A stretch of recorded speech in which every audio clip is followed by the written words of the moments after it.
ఈ వారం మన గెస్ట్ 2009 బ్యాచ్ పోలీస్ ఆఫీసర్ పేరు వినోద్ కుమార్ గారు. ట్రైన్ టైం అవుతుంది కాబట్టి అప్పుడు ఎవరికి కంప్లైంట్ ఇవ్వాలి, సైబర్ క్రైమ్లో ఎన్ని రకాలు ఉంటాయి అంటే సైబర్ క్రైమ్ వేరు, సోషల్ ఇంజనీరింగ్ క్రైమ్ వేరు. లింక్ క్లిక్ చేస్తే అమౌంట్ వస్తుంది, రివ్యూస్ ఇస్తే అమౌంట్ వస్తుంది. 2.5 crore అమౌంట్ పోయింది పెద్ద అది. సార్ ఇంకో ట్రెండింగ్ క్రైమ్ చెప్పండి. ఇన్వెస్ట్మెంట్ ఫ్రాడ్, మీరు డబ్బులు పెడితే డబ్బులు డబుల్ అవుతుంది. ఎన్ని ఉంటాయి సార్ మీకు తిరుపతిలో పేరు మంత్ సైబర్? ఎన్సిఆర్పి పోర్టల్లో కంప్లైంట్ రైజ్ చేసేది. కంప్లైంట్ రాకుండా సైబర్ క్రైమ్ను మోసపోకుండా ఉండాలంటే పబ్లిక్ ఏం చేయాలి? వాట్సాప్ స్టేటస్లో కానీ టెంప్లెట్లు కానీ. అంటే మీకు వచ్చిన కంప్లైంట్లో అమాయకత్వంతో మోసపోయిన ఉంటారా లేదా అత్యాసతో మోసపోయిన కనిపిస్తుంటారా? అత్యాస్తం మోసపోయిన వాళ్ళే ఎక్కువ. అంటే ఆఫ్లైన్లో ఆన్లైన్లో ఉండడం డిఫరెన్స్ వల్ల ఇది జరుగుతుంది అనుకోవచ్చా? లేడీస్ వాళ్ళ ఫొటోస్ కానీ ఏది ఓపెన్లో పెట్టకూడదు. అసలు ఫోన్ నెంబర్ అయితే ఎవరు కదండి బయట ఫోన్ నెంబర్ ఎవరు, కానీ ప్రతి సెల్ ఫోను రింగ్ అయినప్పుడల్లా మనకు కాలర్ ట్యూన్ వస్తూనే ఉంది కదా సార్. ఇట్లాంటివి చెయ్యొద్దండి. రైల్వే స్టేషన్లో కానీ బస్ స్టేషన్లో కానీ ప్రయాణికుడు ఎంత తొందరగా బస్సు ఎక్కాలని చూస్తుంటాడు. ట్రైన్ ప్లాట్ఫామ్ మీద ఉంటుంది, వెళ్ళిపో. ఆ టైంలో ఫోన్ పోతే ట్రైన్ వెళ్తున్న కోచ్లోకి వెళ్ళిపోయాడు. కోచ్లోకి వెళ్ళి అక్కడ నుంచి కంప్లైంట్ ఇవ్వాలంటే ఏం చేయాలి? ఒకవేళ ప్లాట్ఫామ్ మీద చూసుకున్నాడు అనుకోండి, ఎక్కడ కంప్లైంట్ ఇవ్వాలి? డైల్ 112 ఇవి తప్ప వేరే ఆప్షన్ ఏం లేదు. సైబర్ క్రైమ్లో మోసాలు జరగకుండా ఉండాలంటే ఏం చేయాలి? మనకు తెలిసి తెలియకుండా ఏదన్నా క్లిక్ చేసేయడం.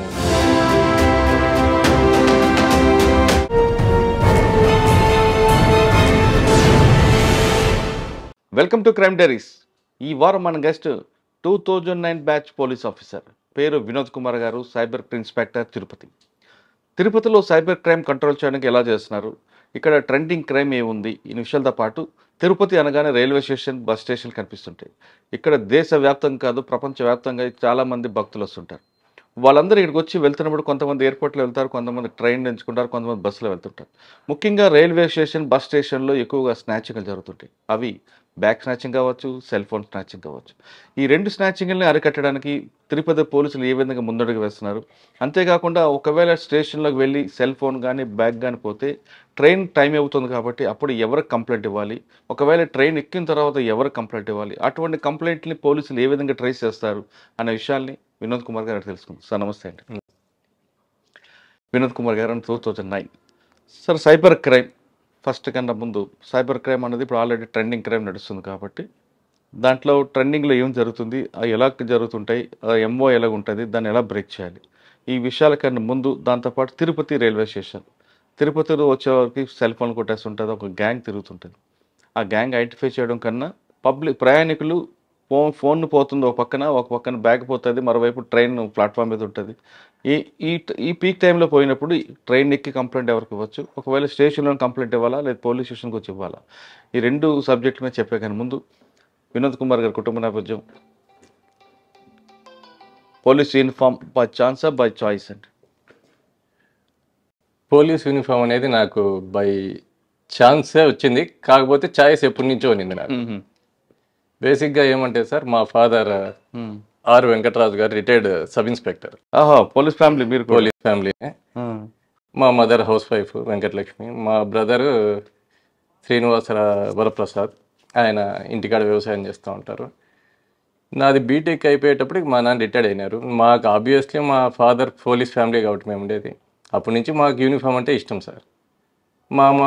మా బ్రదర్ అప్పటికి గ్రూప్స్కి ప్రిపేర్ అవుతా చదువుతూ ఉన్నాడు కాంపిటేటివ్ ఎగ్జామ్స్ కోసం.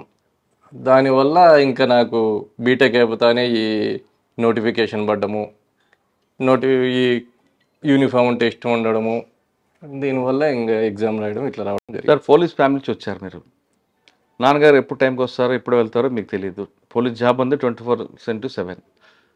ఇటు అప్పుడు అనుకుని ఉంటారు మీకు మిగతా ఫ్రెండ్స్తో కంపేర్ చేసుకుంటే అమ్మ నాన్న రావడం వెళ్ళడం, అమ్మ ఒకరు వస్తారు నాన్న రారు అనేది, అంటే తండ్రికి దూరం అన్నది మీరు అప్పుడే చూసారు కదా. మరి ఈ పోస్ట్ ఎందుకు ఎంచుకున్నారు? ఇప్పుడు మీకు కూడా అదే ప్రాబ్లం వస్తుంది కదా? ఇప్పుడు ప్రాబ్లం వస్తుంది సార్, కాకపోతే నేను మ్యారేజ్ చేసుకునే వాళ్ళు కానీ మిలిటరీ ఫ్యామిలీ, వాళ్ళు ఈ సిచ్యువేషన్స్ చూడడము అది ఉంది కాబట్టి మా ఇంట్లో కొంచెం మేనేజ్ చేస్తున్నారు పిల్లల్ని. వాళ్ళు ఈ బ్యాక్గ్రౌండ్ నుంచి వచ్చినారు కాబట్టి ఇట్లే అచ్చా, సేమ్ ఇబ్బంది లేకుండా ఉంటారా? చూసుకుంటున్నారు. నాకు కొంచెం ఇప్పుడు ఫ్రీగా ఉద్యోగం మీద కాన్సన్ట్రేట్ చేయడానికి కుదురుతుంది. ఓకే. ఆ ఫస్ట్ పోస్టింగ్ ఎక్కడ ట్రైనింగ్ తర్వాత? ట్రైనింగ్ తర్వాత first posting Tirupati west police station. రావడం తిరుపతి స్వామివారి దగ్గరికి వచ్చారు. స్వామి దగ్గర. ఏం నేర్చుకున్నారండి అప్పుడు? ఫస్ట్ ఎస్పీ ఎవరు? ప్రభాకర్ రావు సార్. టి ప్రభాకర్ గారు. సార్ దగ్గర రిపోర్ట్ చేసుకున్నాము. ఫస్ట్ పోస్టింగ్ వెస్ట్లో చేసినాను. వెస్ట్ అంటే ఇంకా మెయిన్ ఇవన్నీ డిపిఓ, కోర్టు, మెయిన్ సెంటర్ మాదిరి ఉంటుంది. ఫస్ట్ పోస్టింగ్ వెస్ట్, మీకు ఫస్ట్ ఎస్పీ గారు ప్రభాకర్ గారు. ఏం నేర్చుకున్నారు వెస్ట్ పోలీస్? ఫస్ట్ పోస్టింగ్ మాకు పూర్తిగా డిపార్ట్మెంట్ కొత్త కాబట్టి ఆఫీసర్స్ మమ్మల్ని బాగా గైడ్ చేశారు సార్. ఆఫీసర్ గైడెన్స్లో కొంచెం. ఎంతకాలం చేశారండి వెస్ట్లో? వెస్ట్లో 3.5 years చేస్తాను. 3.5 years చేశారు. కంప్లీట్ టర్మ్ చేశారు. కంప్లీట్ 3.5 yearsలో బాగా గుర్తుండిపోయిన సంగతి చెప్పండి. గుర్తుండిపోయే సంఘటనలు అంటే 2 terms ఎలక్షన్స్ వచ్చినాయి. బై ఎలక్షన్ ఒకటి, మెయిన్ ఎలక్షన్స్ వచ్చినాయి. ఆ ఎలక్షన్స్లో కొత్తగా వచ్చి అప్పుడే జాయిన్ అయినాం కాబట్టి ఎలక్షన్స్ చేయడము, ఎట్లా ఫేస్ చేయాలి, ఎట్లా మేనేజ్ చేయాలి, ఇదంతా బాగా మాకు ఉపయోగపడింది. ఫస్ట్ వస్తానే ఎలక్షన్స్ చేయడం. ఎవరైనా ఇన్స్పెక్టర్ గారు ఎవరు? అంజు యాదవ్ మేడం. ఓ, మేడం గారు చేశారు. ఆమె అసలు రెబల్. ఆమె ముందు ఎవరైనా ఎక్కువ మాట్లాడితే వాయిస్ సార్, అది నేర్చుకున్నారా మీరు? మేడం బాగా ముక్కుసూటిగా ఉంటారు. దానివల్ల మేడం దగ్గర వర్క్ కానీ బాగా నేర్చుకునేదానికి ఎన్హాన్స్ చేయొచ్చు. బాగా పేపర్ వర్క్ బాగా నేర్పిస్తారు. వెస్ట్ దగ్గర ఎక్కడికి వచ్చారు? వెస్ట్ తర్వాత చంద్రగిరి. అక్కడే ఉందండి చాలా. చంద్రగిరి అది ఇంపార్టెంట్ ఏమంటే మేము ఉన్నప్పుడే 20 మంది రెడ్ శాండిల్ది ఫైర్ ఎన్కౌంటర్ జరిగింది. దాంట్లో ఆ కేసు ఫైల్ చూడడము. ఆ స్పాట్ మీరు వెళ్ళారా? వెళ్ళి మీరు వెళ్ళేసరికి ఏముందండి స్పాట్ లో? చిందరవందరగా ఇంకా డెడ్ బాడీసే సార్. ఎంత దూరం మీ పోలీస్ స్టేషన్ కి? పోలీస్ స్టేషన్ శ్రీవారి మెట్టు ఆ రూట్లో వస్తుంది. అది శ్రీవారి మెట్టు ఆ రూట్లో వస్తుంది.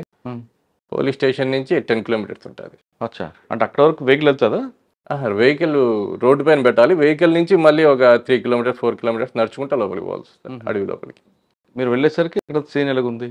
Sir చిందరవందర్ sir. 10 dead బాడీలు ఈ పక్క, 10 dead బాడీలు ఆ పక్క, టోటల్ 20 dead బాడీస్. అప్పుడు గందరగోళంగా ఉండి వెపన్స్ అంత దారుణంగా ఉండింది. అది ఫస్ట్ టైం కాబట్టి మేము చూడడం. అంత పెద్ద ఎన్కౌంటర్ దాదాపు ఎవరు సర్వీస్లో కానీ ఫేస్ చేయరు అంతది. అది మేము సెకండ్ పోస్టింగ్లోనే అది చూడడము. మాకు బాగా అదొక ఎక్స్పీరియన్స్. అంటే అటువంటి సంఘటన జరగడం అనేది దురదృష్టకరం, కానీ అందులోంచి మీరు లెసన్ నేర్చుకున్నారు. అంటే ఎలా ఇన్వెస్టిగేషన్ చేయాలి, బాడీ ఎలా ప్రిజర్వ్ చేయాలి, సీన్ ఎలా ప్రిజర్వ్ చేయాలి, నేర్చుకున్నారా? సీన్ ప్రిజర్వ్ చేయడము, ఇన్వెస్టిగేషన్ చేయడము, ఎట్లా మేనేజ్ చేయాలి, పంచులు రాయించడం, పంచనామా చేయించడం నేర్చుకున్నారని. అంటే మీకు ఎప్పటికీ చాలా మీ సర్వీస్ లో గుర్తుండిపోయేది, గుర్తుండిపోయే ఇన్సిడెంట్. అంటే 20 మంది కాబట్టి మీకు చాలా వర్క్ ఉంటుంది అక్కడ. అవును, పంచనామా అంటే అప్పుడు అంతమంది ఉన్నప్పుడు అంతమంది ఆఫీసర్లు కానీ ఎంగేజ్ అవుతారు దాని మీద. ఎవరి పని వాళ్ళకి డివైడ్ చేస్తారు. అదంతా బ్యాలెన్స్ గా చేసుకుంటా వెళ్ళిపోవచ్చు. అనిపించిందా ఇంత పెద్ద ఎన్కౌంటర్ ఫస్ట్ టైం చూసిన భయపడడం కానీ బాధపడడం కానీ జరగలేదు? భయపడడం ఏం జరగదు. అప్పుడుండే పరిస్థితులు అట్టుకున్నాయి. రెడ్ శాండిల్ విపరీతంగా ఉండింది.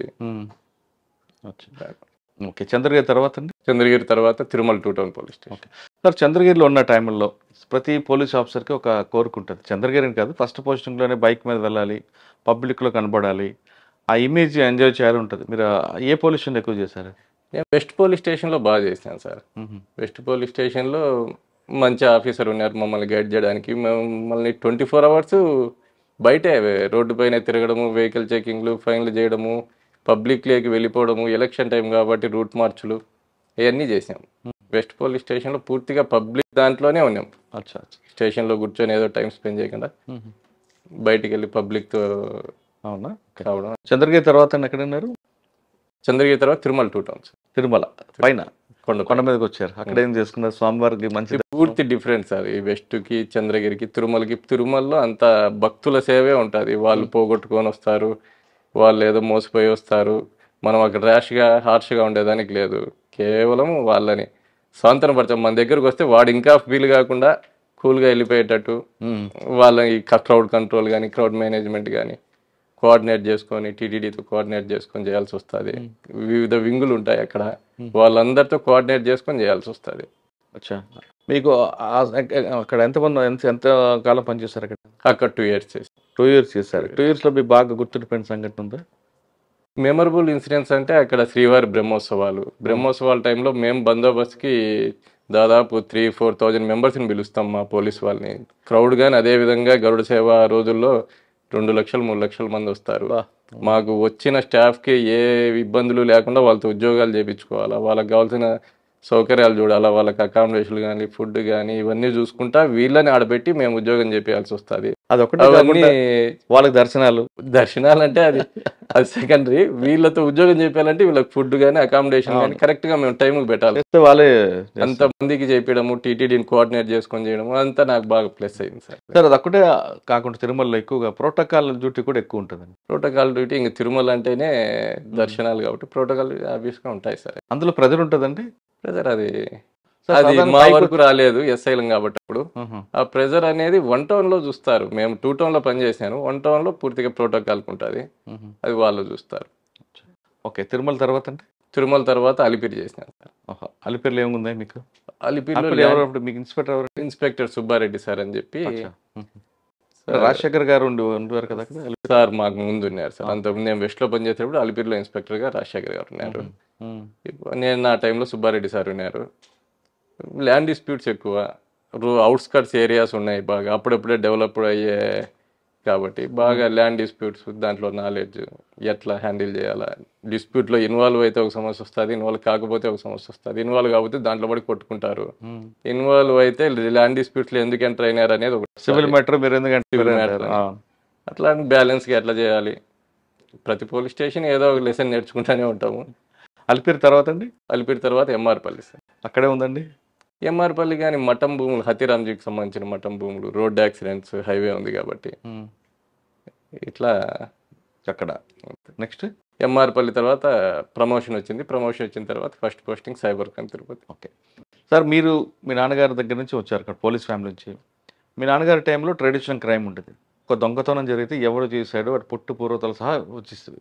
ఆ కుటుంబం వాళ్ళే చేసేవారు, ఆ సామాజిక చేసేవారు పట్టుకున్నారు. మీ సర్వీస్లోకి వచ్చి కొంత తగ్గింది ట్రెడిషనల్ క్రైమ్. తర్వాత వైట్ కలర్ రెఫరెన్స్ వచ్చింది, ప్రజెంట్ సైబర్ క్రైమ్. సైబర్ క్రైమ్లో ఎన్ని రకాలు ఉంటాయి అంటే? సైబర్ క్రైమ్ వేరు, సోషల్ ఇంజనీరింగ్ క్రైమ్ వేరు. ఈ రెండిట్ల యొక్క వ్యత్యాసం ఏంటి? ఎక్కువ బాధితులు సైబర్ క్రైమ్ వైపు అంటే సోషల్ ఇంజనీరింగ్ వైపు విక్టిమ్స్ ఎందుకు అవ్వడానికి కారణం ఏంటంటారు? సైబర్ క్రైమ్ అంటే మెయిన్ ఖచ్చితంగా హ్యూమన్ ఇంటరాక్షన్ లేకుండా అయితే క్రైమ్ జరగదు సార్. మనము ఆశతోనో అంటే లింక్ క్లిక్ చేస్తే అమౌంట్ వస్తుంది, రివ్యూస్ ఇస్తే అమౌంట్ వస్తుంది, ఓటీపీ చెప్పండి, ఇట్లా ఏదన్నా అన్నప్పుడు ఆశపడి చెప్పడమో, లేకపోతే భయపడ్డమో, మీ మీద పార్సల్ వచ్చింది, డ్రగ్స్ ఉన్నాయి, ఇట్లా ఏదన్నా వాళ్ళు పోలీసులు, నార్కోటిక్స్, సిబిఐ అంటే భయపడ్డమో, ఈ ఆశతో భయంతో మనమే మన దగ్గర ఉన్న ఇన్ఫర్మేషన్ అవతల వాళ్ళకి ఇచ్చేస్తున్నాం సార్. మన ఇంటరాక్షన్ లేకుండా, మనం ఏం లింకులు క్లిక్ చేయకుండా, మనం ఏమి చేయకుండా టెక్నాలజీని ఎంత యూజ్ చేసుకోవాలో అంతే యూజ్ చేసుకుంటే ఏం ప్రాబ్లం ఏమి ఉండదు. ఓకే, ఆశపడి భయపడి తెలియక ఎవరికి చెప్పుకోలేక అట్లా మన ఇన్ఫర్మేషన్ అవతల వాళ్ళకి ఇవ్వడం వల్లనే ఇట్లా సైబర్ క్రైమ్ అనేది పెరుగుతుంది. సైబర్ క్రైమ్ మెయిన్గా ఇప్పుడు అఫెన్స్ జరిగిన తర్వాత పట్టుకోవడం అనేది చాలా కష్టం అయిపోతుంది సార్. ఇంతకుముందు అయితే ఏదో ఇండియాలో కంట్రీలో జరుగుతూ అనేది, ఇప్పుడు ప్రపంచవ్యాప్తంగా ఎక్కడైనా కూర్చొని ఎక్కడి నుంచైనా ఆపరేట్ చేస్తున్నారు. ట్రెడిషనల్ క్రైమ్స్ అయితే ఒక అఫెండర్ మన దగ్గరకు వస్తాడు, కత్తి చూపించో లేకపోతే ఎట్లో మనకు కనపడతాడు, తీసుకుంటాడు, మన దగ్గర ఉండేది మాత్రమే దోచుకుంటాడు. ఇట్లా సైబర్ క్రైముల్లో మన బ్యాంకులో ఉండేది మొత్తం కొల్లగొడుతున్నారు. అది కాకుండా లోన్ పెట్టించి మరీ తీసుకునే సందర్భాలు కానీ ఎంతో ఉన్నాయి. మన దగ్గర నుంచి లోన్ పెట్టించి మరీ అమౌంట్ వాళ్ళు కాజేస్తాను. ఆ తరహా కేసు వచ్చింది మీ దగ్గరికి? చాలా వచ్చినాయి, ఆ మాదిరి చాలా వచ్చినాయి. మనతోనే భయపెట్టి మీరే లోన్ తీసుకోండి అని మన అకౌంట్లో అమౌంట్ పడిన తర్వాత వాళ్ళు విత్డ్రా చేసుకునే సందర్భాలు కానీ ఉన్నాయి. అంత దారుణంగా సైబర్ క్రైమ్స్ ఉన్నాయి ఇప్పుడు. ట్రెడిషనల్ క్రైమ్స్ ఏం జరుగుతుంటాయి సార్? ఎంత జరిగినా కానీ అక్కడ ఇంట్లో ఉండే డబ్బు పోతుంది, అదే జరుగుతుంది. 1000 కోట్లు సైబర్ క్రైమ్లో మోసపోతాం, పోగొట్టుకుంటాం. తిరుపతిలో సైబర్ క్రైమ్ ఉందా అసలు? అవుతుంటాయా కేసులు? తిరుపతిలో సైబర్ క్రైమ్స్ ఎక్కువే సార్, జరుగుతూ ఉంటాయి. మేము అది ప్రీ రిజిస్ట్రేషన్ చేస్తాం సార్. ఇక్కడ మేము ఏది కంప్లైంట్ వస్తే బర్కింగ్ చేయడము, మా ఎస్పీ గారి ఇన్స్ట్రక్షన్స్ మేరకు ప్రతి ఒక్కరూ అఫెన్స్ జరిగితే అది డిటెక్ట్ అయినా కాకపోయినా కేసు అయితే రిజిస్టర్ చేస్తాము, ఎఫర్ట్స్ అయితే చేస్తాం. ఎఫర్ట్స్ చేస్తున్నాము. అమౌంట్ పడిన అకౌంట్స్ అన్నీ ఆటోమేటిక్గా ఎన్సీఆర్పీలో ఫ్రీజ్ అవుతుంటాయి. ఇవన్నీ వెరిఫై చేయడము, ఎవరికి పడింది అన్నము, ఇవన్నీ అయితే మేము. అంటే ఏ ఎంఓ ఎక్కువ వస్తుంది అంటే ఎంఓలు మీకు? అంటే ఇన్వెస్టర్ ఫ్రాడ్ ఉంటుందా, హనీ ట్రాప్ ఉంటుందా, డిజిటల్ అరెస్ట్ ఉంటుందా? ఇప్పుడు ప్రజెంట్ సార్ ఒక 3-4 నెలల నుంచి డిజిటల్ అరెస్ట్ ఎక్కువైపోయినాయి తిరుపతిలో అని కాదు, మొత్తం ఓవరాల్గా కానీ డిజిటల్ అరెస్ట్ ఎక్కువ అయిపోయినాయి. మీ పేరు మీద పార్సల్ వచ్చిందని, మీ పేరు మీద సిమ్ములు ఎక్కువ ఉన్నాయని అట్లా ట్రాప్ చేయడము. అక్కడి నుంచి వాళ్ళని మీ అకౌంట్ మేము వెరిఫై చేస్తాం, అమౌంట్ మాకు పంపేయండి, వెరిఫై చేసిన తర్వాత కావాలంటే రిలీజ్ చేస్తామని చెప్పి అమౌంట్ వేయించుకోవడము. ఇట్లా రెగ్యులర్గా జరుగుతూనే ఉన్నాయి. మా దగ్గర రీసెంట్గా ఒక 1 month back sir 2.5 crore amount పోయింది పెద్ద ఆమెది. దాంట్లో మేము ఎస్పీ గారి ఇన్స్ట్రక్షన్స్ మేరకి కొంచెం టీం ఫామ్ చేసి దాంట్లో ముద్దాయిలుగానే అరెస్ట్ చేయడం జరిగింది. 7 మంది ముద్దాయిలను అరెస్ట్ చేసి వాళ్ళ దగ్గర నుంచి 1.31 crore మేము రికవరీ చేసి. ఎక్కడ వాళ్ళండి వాళ్ళు? వాళ్ళంతా వైజాగ్ వాళ్ళే సార్, ట్రైన్డ్ ఇన్ కంబోడియా. వీళ్ళంతా కంబోడియాలో అవుట్ సోర్సింగ్ ఇది టెలికాలర్ ఉద్యోగాలు ఉన్నాయని చెప్పి అక్కడ ఏజెంట్ ద్వారా వెళ్తారు. వెళ్ళిన తర్వాత అక్కడి నుంచి ఇంకా రాలేక వాళ్ళ పాస్పోర్ట్లు అక్కడ ఇచ్చుకొని, లేకపోతే ఇంకా డబ్బులు వస్తుందనే ఉద్దేశంతోనో అక్కడంతా ట్రైనింగ్ తీసుకున్న వాళ్ళు. అంటే చేసిన వాళ్ళు అక్కడ ఉంటారు, చేసిన వాళ్ళు అక్కడున్నారు. అక్కడుండి ఒక్కసారి ఇక్కడికి వచ్చినారు. ఏది డిసెంబర్ 19వ తేదీ ఇక్కడికి పండగని ఇక్కడికి ఒక వ్యక్తి వస్తే, ఇతను నువ్వు ఎట్లా ఇక్కడ ఉండవు కదా, కొన్ని అకౌంట్లు తీసుకొని కంబోడియా నుంచి ఇక్కడ ఈయనకి ఇన్స్ట్రక్షన్స్ ఇచ్చినారు.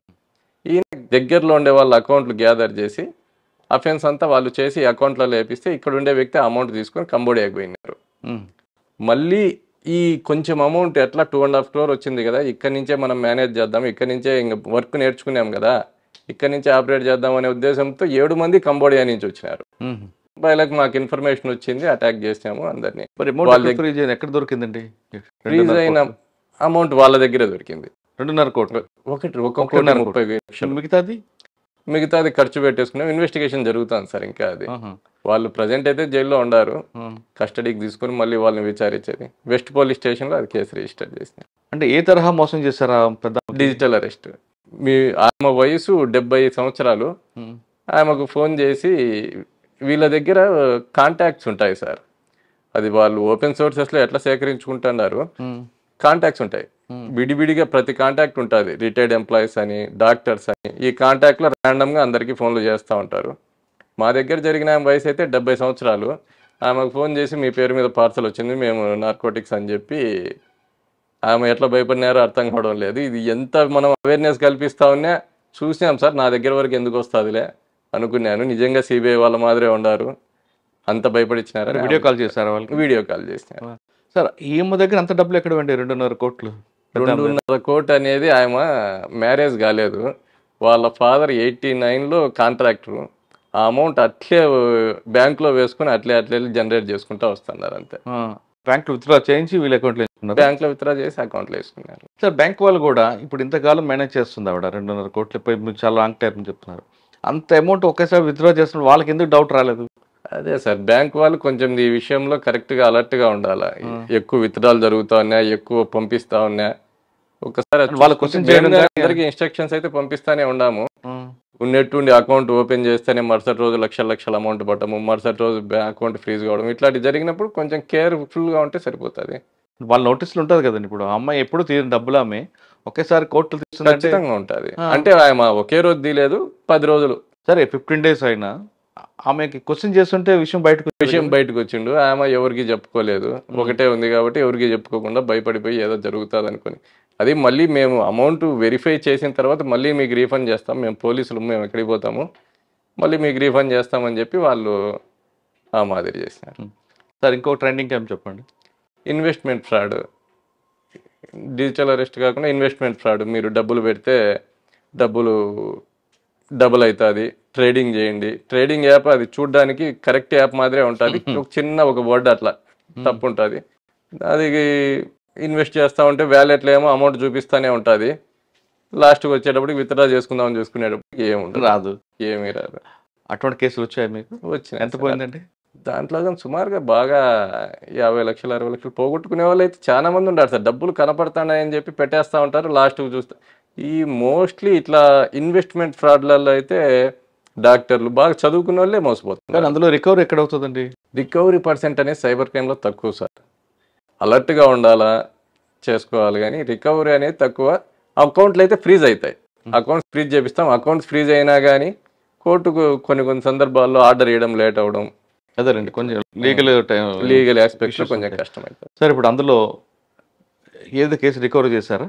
ఒకటేనా? ఇన్వెస్ట్మెంట్ ఫ్రాడ్స్లో ముద్దాయిలను అరెస్ట్ చేయడం అయితే చేయలేదు, కానీ అమౌంట్ ఫ్రీజ్ చేసి కోర్టు ద్వారా వాళ్ళకి రీఫండ్ చేయడం అవన్నీ చేసి. ఓకే. ఇంకోటి జరుగుతుండే సెక్స్టార్షన్ అవేనా అవుతుంటాయా? సెక్స్టార్షన్ తక్కువే సార్. ఎందుకంటే పోగొట్టుకున్న వాళ్ళు ఇక్కడ, మోసపడిన వాళ్ళు ఇక్కడ దాకా రావడానికి సిగ్గుపడతారు. సెక్స్టార్షన్ అనేది తక్కువగానే వస్తూ ఎన్ని ఉంటాయి ఉంటాయి. సార్ మీకు తిరుపతిలో per month cyber? Per month cyber crime NCRP పోర్టల్లో కంప్లైంట్ రైజ్ చేసేది అయితే పర్ మంత్ 15-20 దాకా ఉంటాయి సార్. అంటే అవన్నీ కరెక్ట్ గా సైబర్ క్రైమ్ అని కానీ చెప్పలేము ఇప్పుడు. అవును. ప్రతి ఒక్కరు డబ్బు ఎవడన్నా అప్పులు ఇచ్చినా కానీ పెట్టేస్తున్నారు, మిస్యూజ్ చేస్తున్నారు ఎన్సీఆర్పి. ఎందుకంటే వన్ అకౌంట్ ఫ్రీజ్ అవుతుంది. నేను అప్పిచ్చాను రాలేదని సైబర్ క్రైమ్ అప్పు ఇచ్చినానని కాకుండా ఏదో నన్ను మోసం చేసినాడు, అదే ఉద్యోగం ఇస్తాను మోసం చేసినాడు అని చెప్పి ఎన్సీఆర్బీలో పెట్టేస్తారు. వన్ అకౌంట్ ఫ్రీజ్ అవుతుంది ఎన్సీఆర్బీలో కంప్లైంట్ రైజ్ చేస్తే ఆటోమేటిక్ గా.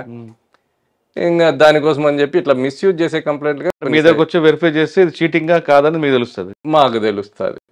వెరిఫై చేసిన తర్వాత ఆటోమేటిక్ గా మేము దాన్ని డ్రాప్ చేయడం అట్లా చేస్తూ ఉంటాం. అంటే పర్ మంత్ 50 ఉంటాయి. 50 15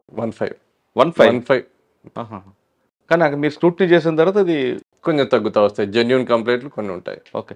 జెన్యూన్ కంప్లైంట్ వచ్చింది అనుకోండి, మీరు ఎలా చేస్తారు ఇన్వెస్టిగేషన్? దాన్ని కంప్యూటర్ ల్యాబ్ ఉంది, అన్ని చాలా ఎక్విప్మెంట్ ఉంది. మేము ఫస్ట్ బాధితుడు మా దగ్గరకు వస్తానే ఖచ్చితంగా మా దగ్గర వాళ్ళకు కొంతమందికి 1930లో కంప్లైంట్ చేయడం కానీ రాకపోవచ్చు, అకౌంట్ సరిగ్గా ఇవ్వకపోతే అకౌంట్స్ ఫ్రీజ్ కావు, ముద్దాయి అకౌంట్ సరిగ్గా ఇవ్వకపోతే. అందుకని మేము ఇక్కడే కూర్చోబెట్టుకొని కంప్లైంట్ రైజ్ చేయించి దాని తర్వాత ఎఫ్ఐఆర్ చేయడానికి పోలీస్ స్టేషన్కి పంపిస్తాం. మాకు ఇక్కడ ఎఫ్ఐఆర్ చేయించేది లేదు, ఇన్వెస్టిగేషన్ సపోర్ట్ చేస్తాం. పోలీస్ స్టేషన్లో ఎఫ్ఐఆర్ చేసిన తర్వాత మేము నెక్స్ట్ ఉండే సస్పెక్ట్ అకౌంట్స్ ఏమైతే ఉన్నాయో అవి వెరిఫై చేయడము, ఫ్రీజ్ చేయడము, దాని తర్వాత ఏ బెనిఫిషియరీస్కి పోయినాయని వెరిఫై చేయడము, బెనిఫిషియరీస్ నుంచి విత్డ్రా అయినాయా లేకపోతే దాని తర్వాత ఇంకొక అకౌంట్స్కి పోయినాయా, విత్డ్రా అంటే ఎక్కడ విత్డ్రా అయినాయి, విత్డ్రా చేసిన పర్సన్ బెనిఫిషియరీ ఒకే ఏరియాలో ఉన్నాడా, వాని కేవైసీ అవి చూస్తాము. ఒకే ఏరియాలో ఉంటే వీడే విత్డ్రా చేసినట్టు వాడినే పట్టుకోవడానికి ఛాన్సెస్ ఉంటాయి. మళ్ళీ ట్రాన్స్ఫర్ చేస్తే వీడు మ్యూల్ అకౌంట్స్ వేరే వాళ్ళకి ఇచ్చినారని అట్లా యాంగిల్లో, అది అన్ని యాంగిల్స్లో మేము ఇన్వెస్టిగేషన్ అయితే. ఇదంతా కూడా లెంగ్తీ ప్రాసెస్. కానీ కంప్లైంట్ మాత్రం మీకు బాగా ప్రజరిస్తుంటాడు, సార్ మా డబ్బులు మాకు తొందరగా ఇప్పించండి అని. మరి ఆ ప్రజలు కంట్రోల్ చేస్తారండి? ఇంకా అది పోగొట్టుకున్న వాళ్ళు కదా సార్, ఖచ్చితంగా ప్రెజర్ వస్తానే ఉంటుంది. అర్థమయ్యేటట్టు చెప్పడం, వాళ్ళు ఇన్స్టెంట్ జస్టిస్ కోరుకుంటారు కదా ఎక్కువ. అయినా కానీ మన చేతుల్లో ఇట్లా దానిలో అయితే ఏముండదు. వాళ్ళు అర్థమయ్యేటట్టు మేము చెప్తాము. ఇంకా సరే, ఇన్వెస్ట్మెంట్ ఫ్రాడ్ అసలు కంప్లైంట్ రాకుండా సైబర్ క్రైమ్ మోసపోకుండా ఉండాలంటే పబ్లిక్ ఏం చేయాలండి? అదే సార్, ఇప్పుడైతే మనం అవగాహన అయితే ప్రతి ఎన్ని యాంగిల్స్లో ఉన్నాయో అన్ని వాట్సాప్ స్టేటస్లో కానీ, టెంప్లెట్లు కానీ, పబ్లిక్ అవేర్నెస్ క్యాంప్స్ కండక్ట్ చేయడం కానీ అన్నీ చేస్తూనే ఉన్నాం. వాళ్ళు ఇట్లా కంప్లైంట్లు వచ్చినప్పుడు కొంచెం ఇట్లా కాల్స్ వచ్చినప్పుడు కొంచెం ఆలోచించుకుంటే సరిపోతుంది. అవునా, ఇది పక్కన వాళ్ళకి కొంచెం అడిగితే, లేకపోతే వాళ్ళతో డిస్కస్ చేస్తే, వాళ్ళ ఇంట్లో వాళ్ళతోనో చుట్టుపక్కల వాళ్ళతోనో డిస్కస్ చేస్తే సగం అఫెన్స్ అనేది అప్పుడే కంట్రోల్ అయిపోతుంది. ఎవరితో డిస్కస్ చేయకుండా ఏదో మనకు వచ్చింది ఇది మనమే లాభపడదాము, ఏదో తక్కువ కొద్ది తగులుకునింది చూస్తూనే ఉంటారు, జరిగిందంతా వింటూనే ఉంటారు. కాకపోతే ఇది మా వరకు ఎందుకు వస్తుందిలే అనే భ్రమలో అట్లే ఉండిపోయి జరుగుతున్నాయి. కొంచెం కాన్షియస్గా టెక్నాలజీని కరెక్ట్గా మనం ఎంత యూజ్ చేసుకోవాలో అంతే యూజ్ చేసుకుంటా కాన్షియస్గా ఉంటే. సార్, మీ దగ్గర కంప్లైంట్ వచ్చిన తర్వాత మీరు ఎప్పుడైనా అడిగారా, మీ ఇంత పబ్లిసిటీ ఉంది కదా, మీకు తెలియదా సైబర్ క్రైమ్ గురించి? తెలుసనే చెప్తారు సార్. మరి ఎందుకు పడ్డారట బుట్టలో? తెలుసనే చెప్తారు. అదే కదా సార్, మా వరకు రాదేమో, నేను చూస్తే రియల్ అనుకున్నాం సార్ అంటారు. అంతే. అంటే మీకు వచ్చిన కంప్లైంట్లో అమాయకత్వంతో మోసపోయిన ఉంటారా, లేదా అత్యాశతో మోసపోయిన కనిపిస్తుంటారు? అత్యాశతో మోసపోయిన వాళ్ళే ఎక్కువ ఉంటారు. అత్యాశతో మోసపోయిన వాళ్ళే మాకు ఎక్కువ దాదాపు వస్తారు. అమాయకత్వము చదువు రాని వాళ్ళు అయితే మోసపోవడం లేదు దాదాపుగా. వచ్చిన మేము చూసే కంప్లైంట్లు చదువు రాని వాళ్ళు మోసపోయిన కంప్లైంట్లు చాలా తక్కువ. బాగా నాలెడ్జ్ ఉండి, బాగా చదువుకొని, బాగా సోషల్ మీడియాని హ్యాండిల్ చేయగల కెపాసిటీ ఉండే వాళ్ళే మోసపోయినారు. ఊర్లలో వ్యవసాయం చేసుకునే వాళ్ళు, పొలం చేసుకునే వాళ్ళు ఎవరు మోసపోలేదు. అంటే దీని వెనక మరి సారాంశం ఏమొస్తుంది, మీకు ఏం అర్థమవుతుంది? అదే టెక్నాలజీని ఓవర్గా యూజ్ చేస్తున్నారు. సాధారణంగా ఎదురుగా ఆఫ్లైన్లో ఉన్నాం అనుకోండి, ఆఫ్లైన్లో ఒక ఏటీఎంకి వెళ్ళాం, డబ్బులు డ్రా చేసినప్పుడు అక్కడే ఒక 10 సార్లు లెక్క పెట్టుకుంటాం కరెక్ట్గా ఉందా లేదా అని. ఒక అమ్మాయి ఒక బస్ స్టాండ్కి వచ్చింది, అక్కడ బస్ స్టాప్లో అబ్బాయిలందరూ ఉన్నారు. ఆ అబ్బాయిలు ఉన్న బస్ స్టాప్లో అమ్మాయి నిల్చోవడం కూడా ఇష్టపడదు. ఎందుకంటే అక్కడ అబ్బాయిలు ఉన్నవారు ఏమైనా జరగచ్చని, అంటే ఒక మగవారికి ఆడవారికి ఉన్న దీంట్లో చెప్తున్నాను. ఇదే ఆన్లైన్లోకి వెళ్ళిన తర్వాత ఇదే అమ్మాయి ఎవరు ఫ్రెండ్ రిక్వెస్ట్ పంపిస్తే వాళ్ళందరికీ లైక్ చేస్తుంది, ఇదే ఆ ఏటీఎంలో డబ్బులు లెక్క పెట్టిన వ్యక్తి ఆన్లైన్లోకి వచ్చిన తర్వాత వాడికి ఎంత కావాలో ఆన్లైన్లో చేస్తుంటాడు. అంటే ఆఫ్లైన్లో ఆన్లైన్లో ఉండడం డిఫరెన్స్ వల్ల ఇది జరుగుతుంది అనుకోవచ్చా? అవును సార్. ఈ లేడీస్ వాళ్ళ ఫొటోస్ కానీ ఏది ఓపెన్లో పెట్టకూడదు. అసలు ఫోన్ నెంబర్ అయితే ఎవరు కదండి బయట. బయట ఫోన్ నెంబర్ ఎవరు, కానీ ఫేస్బుక్లో ఇన్స్టాగ్రామ్లో ఓపెన్గా ఫోటోలు పెట్టడము, తెలియని వాళ్ళకి కానీ యాక్సెప్ట్ చేయడము, తెలియని నెంబర్లు వస్తే వాట్సాప్ వీడియో కాల్స్ వస్తే లిఫ్ట్ చేయడము, అట్లాంటివి దాదాపు కంట్రోల్ చేసుకుంటే. హనీ ట్రాప్ కూడా ఉంటుందా మీ దగ్గర? ఖచ్చితంగా ఉంటుంది సార్. అంటే ఇట్లా హనీ ట్రాప్స్ అయితే మేము వచ్చిన తర్వాత చాలా తక్కువ సార్. ఇప్పుడు రీసెంట్గా ఉండేది ఇన్వెస్ట్మెంట్, డిజిటల్ అరెస్ట్, వీటి మీదనే పోతాం. అంటే దీని ఇప్పుడు గవర్నమెంట్ ఏం చేస్తుందండి? ఇప్పుడు ప్రతి సెల్ ఫోన్ రింగ్ అయినప్పుడల్లా మనకు కాలర్ ట్యూన్ వస్తానే ఉంది కదా సార్, ఇట్లాంటివి చెయ్యొద్దండి, మోసపోవద్దండి. అయినా మోసపోతున్న వాళ్ళకి అయినా మోసపోతున్నారంటే ఇంకా ఆలోచించుకొని వాళ్ళు చేసుకోవాలి. ప్రతి ఒక్క చోట ఎన్ని విధాలుగా కావాలంటే అన్ని విధాలుగా అవేర్నెస్ కల్పించాలనే చూస్తున్నారు గవర్నమెంట్. I4C వాళ్ళు కానీ, గవర్నమెంట్ కానీ, మా లోకల్ పోలీసులు కానీ, ప్రతి ఒక్కరూ ఎన్ని విధాలుగా అవగాహన కల్పించాలో ప్రజలకు అన్ని విధాలుగా వాళ్ళ దగ్గరికి పోయేటట్టే చూస్తున్నారు సైబర్ క్రైమ్ గురించి. ఇంకా రాబోయే రోజుల్లో ఇంకా ఎక్కువైపోతుంది కాబట్టి ఇట్లా చూస్తున్నారు. కాకపోతే ప్రజలు కానీ కొంచెం కాన్షియస్గా ఉండాలి. ఓకే, ఇక మనం లా అండ్ ఆర్డర్ విషయం వద్దాం. Tirupati police station, Tirupati railway station. Sir, railway స్టేషన్లో కానీ బస్ స్టేషన్లో కానీ ప్రయాణికుడు ఎంత తొందరగా బస్సు ఎక్కాలని చూస్తుంటాడు. ట్రైన్ ప్లాట్ఫామ్ మీద ఉంటుంది, వెళ్ళిపోతుంది. ఆ టైంలో ఫోన్ పోతే ట్రైన్ వెళ్తుంటే కోచ్లోకి వెళ్ళిపోయాడు. కోచ్లోకి వెళ్ళి అక్కడ నుంచి కంప్లైంట్ ఇవ్వాలంటే ఏం చేయాలి? ఒకవేళ ప్లాట్ఫామ్ మీద చూసుకున్నాడు అనుకోండి, ఎక్కడ కంప్లైంట్ ఇవ్వాలి? కోచ్లోకి వెళ్తే డైల్ 100 తప్ప డైల్ 112 ఇవి తప్ప వేరే ఆప్షన్ ఏం లేదు. ఇంకా లోపలికి వెళ్ళిపోయి ఉంటారు కాబట్టి ఫిజికల్గా పోలీసు. అదే మొబైల్ హంట్ అనేది వాళ్ళకి తెలిసిండాలి కదా సార్, బయట నుంచి వచ్చింటారు. మా దగ్గర మొబైల్ హంట్ పేరుతో ఒక ఫోన్ నెంబర్ ఇచ్చి ఆ నెంబర్కి హాయ్ అని పెడితే మేము రెస్పాండ్ అవుతారు. లింక్ పంపిస్తాము. ఆ లింక్లో కంప్లైంట్ రైజ్ చేస్తే ఆటోమేటిక్గా మేము ఇక్కడ చూసుకొని దాన్ని ఫర్దర్గా ఫాలోఅప్ చేస్తాం మొబైల్ రికవరీ చేయడం కోసం.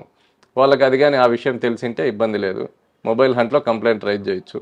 దాని తర్వాత కింద ప్లాట్ఫామ్లో రైల్వే స్టేషన్లోనే పోతే మేమైతే ఇప్పుడు తిరుపతిలో రైల్వే స్టేషన్లో బస్ స్టాండ్లో 24/7 మా ఎస్పీ గారు వచ్చిన తర్వాత సార్ ఇన్స్ట్రక్షన్స్ ప్రకారం 24/7 5 మంది కానిస్టేబుల్తో, ఒక హెడ్ కానిస్టేబుల్, 4 కానిస్టేబుల్తో 24/7 ఒక పికెట్ మాదిరి రన్ చేస్తాను. అక్కడే పోయి అక్కడే హెల్ప్ డెస్క్ మాదిరి పెట్టుకున్నాం. వాళ్ళ దగ్గరికి వెళ్ళినా కానీ CAIRలో కంప్లైంట్ రైజ్ చేయడమో లేకపోతే మొబైల్ హంట్లో కంప్లైంట్ రైజ్ చేయడమో వాళ్ళకి తెలియకపోతే చేయడం మా వాళ్ళే చేస్తున్నారు. అక్కడ కంప్లైంట్ రైజ్ చేస్తే ఆటోమేటిక్గా మేము ఇక్కడ దాని మీద యాక్షన్ తీసుకుంటాం, రికవరీ చేస్తాం. ఇప్పుడు మా తిరుపతి సైబర్ క్రైము CAIR పోర్టల్లో మామూలుగా కంప్లైంట్ మొబైల్ ఫోన్ పోతే కంప్లైంట్ రిజిస్టర్ చేస్తారు. ఆ CAIR పోర్టల్లో 40% రికవరీ చేసి స్టేట్లోనే టాప్లో ఉన్నాం సార్. అచ్చా, అంటే పోగొట్టుకోవడం వేరు, మర్చిపోవడం వేరు. ఫోన్లో ఎక్కడో హోటల్కి వెళ్తారు, లేదంటే రూమ్లో కాలేజ్ చేస్తారు, హడావాళ్ళు మర్చిపోయి వస్తారు. ఇక్కడికి వచ్చిందా నా ఫోన్ ఎవరో కొట్టారని మీకు కంప్లైంట్ ఇస్తారు. అప్పుడు ఎలా? రెండింటికి ఒకటే సేమ్ యాక్షనే సార్. ఎందుకంటే మొబైల్ థెఫ్ట్లు ఎక్కువ జరుగుతూ ఉంటాయి కాబట్టి థెఫ్ట్ అయినా పోగొట్టుకునే కానీ రెండింటికి మొబైల్ హంట్లోనే పెట్టిస్తాం. దాంతోపాటు ఏదైనా గోల్డ్ పోవడం అట్లా పోవడం చేస్తేనే FIR చేస్తాము. మొబైల్ పోగొట్టుకున్నా లేకపోతే లాస్ట్ అయినా మర్చిపోయినా ఏదైనా కానీ మొబైల్ హంట్లోనో CAIRలోనో ఆ రెండిట్లో ఏదో దాంట్లో కంప్లైంట్ రైజ్ చేసి ఆ మొబైల్ కోసం ఫాలోఅప్ చేస్తాం. కానీ బ్యాగ్ పోయింది అనుకోండి, బ్యాగ్ ఎవరు కొడితే మీరు కంప్లైంట్ రిజిస్టర్ చేస్తారు. ఓకే, బ్యాగ్ మిస్ అయింది అనుకోండి, మిస్ అయితే లాస్ట్ దానికి FIR ఉంటుంది. కానీ మన ఇన్వెస్టిగేషన్ చేయడం దొరికింది అంతే. ఓకే సార్, ఇక్కడ ఒక గ్యాంగ్ ఉంటుందండి. ఆ గ్యాంగ్ పట్టుకుంటే దాదాపు 25 ఫోన్లు రికవర్ అయ్యేవి. సుబ్బారెడ్డి గారు అనుకుంటా ఆ టైంలో. అవును సార్. వాడు ఎవరండి? వాడు ఎక్కడున్నాడు ఇప్పుడు? చిత్తూరు జిల్లాకు సంబంధించిన వ్యక్తి. వాడిని పట్టుకున్న తర్వాత కేసు రిజిస్టర్ చేసాము ఈస్ట్ పోలీస్ స్టేషన్లో, రిమాండ్ పంపించాము అంతే. అంటే ఆయన లోపుతున్నాడా? అది జరిగి 4 months 5 months అయింది కదా సార్. ఆయన ఒక్కడే ఉన్నాడు, ఇంకా గ్యాంగ్సే ఉన్నాయి ఇక్కడ? చాలా గ్యాంగ్లు ఉన్నాయి సార్. ఇది పిలిగ్రిమ్ సెంటర్ కదా సార్, బయట నుంచి వస్తూ ఉంటారు, చేస్తూ ఉంటారు. మేము వాళ్ళని ఎప్పటికప్పుడు అదుపులోకి తీసుకోవడము, రిమాండ్ చేయడము జరుగుతుంది. సార్, ఇక్కడ లోకలే కాకుండా ఇంట్రెస్టెడ్ గ్యాంగ్స్ బయట వస్తుంటారని, అంటే బాలాజీ దర్శన్ పేరు మీద నార్త్ ఇండియన్స్ కొంతమంది రావడం, ఇటువంటి అఫెన్స్ చేస్తుంటారు. మరి వాళ్ళ మీద ఫోకస్ ఉంటుందా? ఖచ్చితంగా. అంటే కేవలం స్నాచింగే కాకుండా నైట్ హెచ్పీలు, డే హెచ్పీలు, తలుపులు బ్రేక్ చేయడం, చెడ్డీ గ్యాంగ్ అంటూ ఇవన్నీ తిరుగుతుంటారు. ఖచ్చితంగా దాని మీద క్రైమ్ పార్టీ తిరుగుతూనే ఉంటుంది, ఫోకస్ చేస్తూనే ఉంటాం. సార్, తిరుపతి వచ్చే ప్రయాణికులకి అది రైల్వే స్టేషన్ అవ్వచ్చు, బస్ స్టేషన్ అవ్వచ్చు, ఒకవేళ సామాన్లు, సెల్ ఫోన్లు కానీ బ్యాగులు కానీ మిస్ కాగితే మీరు కంప్లైంట్ ఇస్తే మీరు ఇన్వెస్టిగేషన్ చేస్తారు, పట్టుకుంటారు. కానీ ప్రయాణికుడిగా వాళ్ళు తీసుకోవాల్సిన జాగ్రత్త? సార్ బేసిక్గా వచ్చిన తర్వాత వాళ్ళు దర్శనానికి పోయి ఉంటారు, అదే మూడ్లో వెళ్ళిపోతూ ఉంటారు. వాళ్ళు కేర్ఫుల్గా ఉండాలి సార్. వాళ్ళ పక్కన చిన్నపిల్లల్ని ఎట్లా చూసుకుంటారో, పెద్దవాళ్ళని ఎట్లా చూసుకుంటారో అదే విధంగా వాళ్ళు వాళ్ళ వస్తువుల్ని కానీ కేర్ఫుల్గా చూసుకోవాలి ఫస్ట్. ఏదో అక్కడ పట్టేసినాం ఇక్కడ పెట్టేసినాం అంటే అది ఖచ్చితంగా ఇది పిలిగ్రిమ్ సెంటర్ కాబట్టి చాలా మంది వచ్చేవాళ్ళు పోయేవాళ్ళు ఉంటారు. అది లాస్ట్ అయితే వాళ్ళే మళ్ళీ రేపు ఇబ్బంది పడాల్సి వస్తుంది. అట్లా కాకుండా వాళ్ళు కేర్ఫుల్గా ఉండి అయిన పక్షంలో కానీ ఏదన్నా అఫెన్స్ జరిగింది ఇబ్బంది అయిందంటే ఖచ్చితంగా పోలీసు వాళ్ళు రైల్వే స్టేషన్లో బస్ స్టాండ్లో 24/7 ఉంటున్నారు. దగ్గరలోనే మనకు అందుబాటులో ఉంటారు పిలిగ్రిమ్స్కి ప్యాసింజర్స్కి. వాళ్ళని అప్రోచ్ కావచ్చు, వాళ్ళు 100% వీళ్ళకు హెల్ప్ చేస్తారు. కానీ కొంతమంది ఫోన్లు బ్యాక్ పాకెట్లో పెట్టుకొని ఫ్రంట్ పాకెట్లో పెట్టుకొని వస్తుంటారు.